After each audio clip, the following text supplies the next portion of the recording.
कंबरदुखी आजच्या काळात एक अशी समस्या आहे जी लहानांपासून थोरांपर्यंत सर्वांनाच सतावते, ती म्हणजे कंबरदुखी. मग तुम्ही तासनतास लॅपटॉपसमोर बसणारे IT प्रोफेशनल असा, घरकाम करणाऱ्या गृहिणी असा किंवा कष्टाची कामे करणारे कामगार, कंबरदुखी कोणालाच सोडत नाही. पण आज आपण या समस्येचा फक्त वरचा विचार करणार नाही. आज आपण कंबरदुखीच्या मुळाशी जाणार आहोत. विज्ञानाच्या नजरेतून, आयुर्वेदाच्या वारशातून, धर्माच्या संस्कारातून आणि आध्यात्मिक ऊर्जेतून हा व्हिडिओ तुमच्या आयुष्यातील कंबरदुखीचा शेवटचा अध्याय ठरू शकतो. वैज्ञानिक दृष्टिकोनातून कंबरदुखीला पाहूया. मेकॅनिकल आणि न्यूरोलॉजिकल समस्या मानली जाते. मणक्याची रचना म्हणजे स्पाइनची अॅनाटॉमी. आपला मणका 33 मणक्यांनी बनलेला असतो. त्यातील लंबार लिजन वर शरीराचा सर्व भार असतो. विज्ञानानुसार चुकीची बसण्याची पद्धत म्हणजेच आपले बॅड पोश्चरमुळे डिस्कवर दाब येतो. गादी सरकणे, 2 मणक्यांमधील गादी जेव्हा बाहेर येते म्हणजे स्लिप डिस्क बाहेर येते आणि नसांवर दाब येतो तेव्हा तीव्र वेदना होतात. तसेच व्हिटॅमिन D आणि व्हिटॅमिन B12 विज्ञानाने सिद्ध केले आहे की शरीरात या 2 जीवनसत्वांची कमतरता असल्यास हाडे ठिसूळ होतात आणि स्नायू कमकुवत होतात. तसेच आपली सेडेंटरी लाईफस्टाईल, तासनतास एका जागी बसल्याने पाठीचे स्नायू स्टिफ होतात. विज्ञानाचा सल्ला आहे दर 45 मिनिटांनी 2 मिनिटे तरी चाला. आयुर्वेदानुसार कंबरदुखी म्हणजे कटीशूळ. हे प्रामुख्याने वात दोष वाढल्यामुळे होते. कटिबस्ती हा आयुर्वेदातील सर्वात प्रभावी उपचार आहे. पाठीच्या खालच्या भागावर उडदाच्या पिठाचे गोल रिंग बनवून त्यात कोमट आयुर्वेदिक तेल म्हणजेच उदाहरणार्थ महानारायण तेल सोडले जाते. हे डिस्कला वंगण म्हणजेच लुब्रिकेशन देते. तसेच महानारायण तेल, ध्वनंतरम तेल किंवा सहचरादी तेलाने खालून वरच्या दिशेने हलके मालिश करणे अत्यंत फायदेशीर आहे. आयुर्वेदानुसार शिळे अन्न, थंड पदार्थ आणि वातुळ पदार्थ म्हणजेच हरभरा डाळ, बटाटा टाळावेत. तसेच डिंक आणि मेथीचे लाडू कंबरदुखीवर उत्तम औषध आहेत. तसेच गुगुळकल्प म्हणजेच सिंहनाद गुगुळ किंवा योगराज गुगुळ यांसारखी औषधे वैद्यांच्या सल्ल्याने घेतल्यास सूज कमी येते. आपल्या पूर्वजांनी दिलेल्या जीवनपद्धतीत कंबरदुखीवर नैसर्गिक उपाय दडलेले आहेत. बैठी कामे आणि आसन पद्धत. जुन्या काळी जमिनीवर मांडी घालून बसण्याची पद्धत होती. विज्ञानानुसार मांडी घालून बसल्याने मणका नैसर्गिकरित्या सरळ राहतो. मंदिराभोवती अनवाणी पायाने प्रदक्षिणा घालणे हा एक उत्तम व्यायाम आहे. यामुळे पाठीच्या खालच्या भागाला आणि पायांच्या स्नायूंना हालचाल मिळते. तसेच काही विशिष्ट उपवासात सात्विक आहार घेतला जातो जो शरीरातील आमा म्हणजेच विषारी घटक बाहेर काढतो आणि सांधेदुखी कमी करतो. दंडवत घालणे. साष्टांग नमस्कार घालताना पूर्ण शरीर ताणले जाते, स्ट्रेचिंग होते. यामुळे लवचिकता वाढते. कंबरदुखीचे कारण शरीरात नाही तर मनात असते. अध्यात्मात कंबरदुखी हे आधाराचे प्रतीक. आधारचक्र म्हणजेच रूट चक्रा. कंबरदुखीचा संबंध मूलाधार चक्राशी असतो. जर तुम्हाला आयुष्यात सुरक्षित वाटत नसेल किंवा आर्थिक चिंता असेल तर त्याचा ताण कमरेवर येतो. लम या मंत्राचा जप केल्याने हे चक्र संतुलित होते. योगनिद्रा. मानसिक तणावामुळे स्नायू आकुंचन पावतात. योगनिद्रेच्या सरावाने शरीर पूर्णपणे शिथिल, रिलॅक्स होते आणि वेदना कमी होतात. तसेच प्राणायाममध्ये अनुलोम विलोम आणि भ्रामरी या प्राणायामामुळे शरीरातील ऑक्सिजनचा पुरवठा वाढतो जो पेशींच्या दुरुस्तीसाठी आवश्यक आहे. योगासने. यामध्ये काही कंबरदुखीसाठी प्रमुख 3 योगासने आहेत. त्याच्यामध्ये पहिला भुजंगासन म्हणजे कोब्रा पोज, मणक्याची लवचिकता वाढवण्यासाठी सर्वोत्तम मानले जाते. मार्जरासन, कॅट काऊ स्ट्रेच, मणक्याला मसाज मिळतो. तसेच सेतू बंधासन म्हणजेच ब्रिज पोज, पाठीच्या खालच्या स्नायूंना मजबूती देते. तर कंबरदुखीमध्ये काय खबरदारी घ्यावी तर कामाच्या ठिकाणी योग्य खुर्चीचा वापर करा. वेदना असल्यास गरम पाण्याचा शेक आणि सूज असल्यास बर्फाचा शेक द्या. विज्ञानानुसार सांध्यांमध्ये सायनोव्हियल फ्लुइड असते जे वंगण असते, ज्या हालचालीमुळे सक्रिय होते. तर तुम्हाला काय ठराविक हालचाली करायच्या आहेत तर झोपून कंबर किंचित वर उचलणे आणि पुन्हा जमिनीला टेकवणे खालच्या मणक्यातील ताण त्वरित कमी करते. पायांच्या बोटांची हालचाल. रक्ताभिसरण खालून वरच्या दिशेने सुधारण्यासाठी पावलांचे व्यायाम करणे मणक्यासाठी पूरक ठरते. तसेच खांदे मागे खेचणे. जेव्हा आपण खांदे झुकवून बसतो तेव्हा खालच्या कमरेवर दुप्पट भार पडतो. खांदे सरळ ठेवल्यास कमरेचा ताण 50% कमी होतो. तसेच निद्राशास्त्र आणि कंबरदुखी. आपण आयुष्याचा 1/3 भाग झोपण्यात घालवतो. चुकीची झोपण्याची पद्धत कंबरदुखीचे सर्वात मोठे कारण आहे. गादीची निवड कशी करावी. अतिशय मऊ गादी मणक्याचा नैसर्गिक भाग खराब करते. मध्यम कडक गादी सर्वोत्तम मानली जाते. आणि झोपण्याची स्थिती.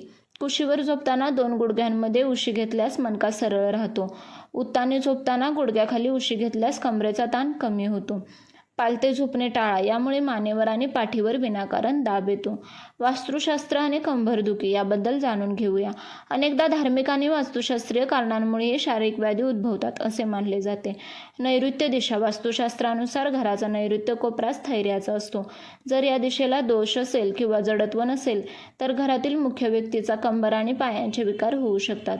तसेच बसण्याची दिशा. काम करताना दक्षिण किंवा पश्चिम दिशेला पाठ करून बसणे टाळावे.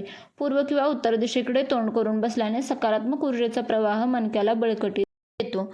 अध्यात्म आणि आधुनिक मानसशास्त्रानुसार तुमची कंबर तुमच्या सपोर्ट सिस्टीमचे प्रतिनिधित्व करते.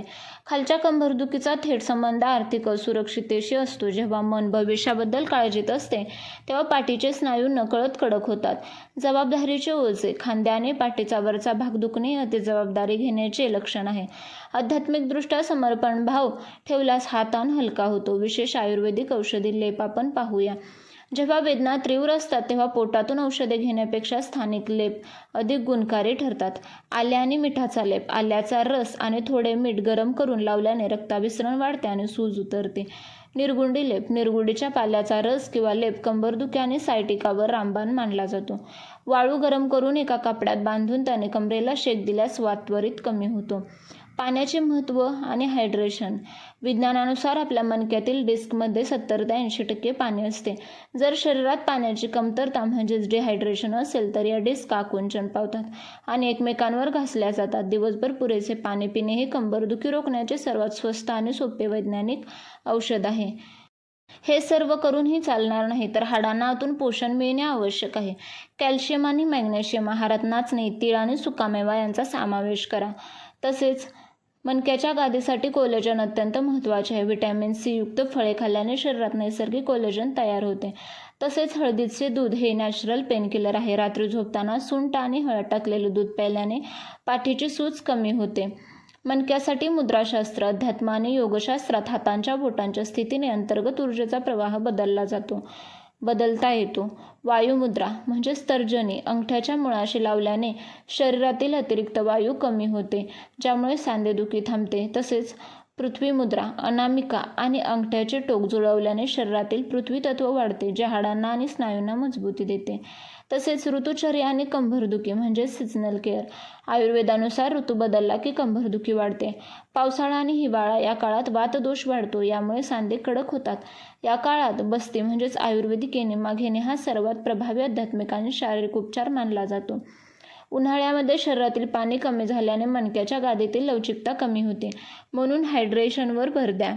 आध्यात्मिक भाषेत पाठीचा कणा हा तुमच्या इच्छाशक्तीचा आधार आहे. भीती आणि कंबर. ज्यांना भविष्याची खूप भीती वाटते त्यांना पाठीचा खालचा भाग वारंवार दुखतो. अभयमुद्रा किंवा ध्यानामुळे ही भीती कमी होऊन स्नायूतील ताण रिलीज होतो. राग आणि द्वेष धरून ठेवल्याने शरीरात कोर्टिसोल हार्मोन वाढते, जे स्नायूंमध्ये जळजळ निर्माण करते. तसेच आपण जेव्हा मोबाईल बघण्यासाठी मान झुकवतो तेव्हा 12 ते 15 किलो जास्तीचा भार पाठीच्या कण्यावर पडतो. मोबाईल नेहमी डोळ्यांच्या समोर धरण्याची सवय लावा. वजन उचलण्याची पद्धत. वजन उचलताना कमरेतून न वाकता गुडघ्यातून वाकून वजन उचलण्यास मणक्याला इजा होत नाही. तसेच विशेष आहार. तर कोणते सुपरफूड्स घ्यावे? डिंक. बाभळीचा डिंक हा मणक्याच्या वंगणासाठी उत्तम मानला जातो. हिवाळ्यात डिंकाचे लाडू खाणे हा एक प्रभावी आयुर्वेदिक उपचार आहे.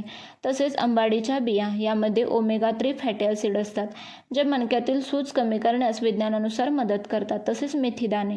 रात्री मेथीदाणे पाण्यात भिजवून सकाळी ते पाणी प्यायल्याने शरीरातील अतिरिक्त वात बाहेर पडतो. तसेच इमर्जन्सी हॅक्स म्हणजे इमर्जन्सी घरगुती उपाय तुम्ही काय करू शकता? तर मीठ आणि वाळूचा शेक घेणे. जर कंबर धरली असेल तर एका जाड मीठ गरम करून शेक द्या. मिठातील उष्णता खोलवर जाऊन स्नायूंना शिथिल करते.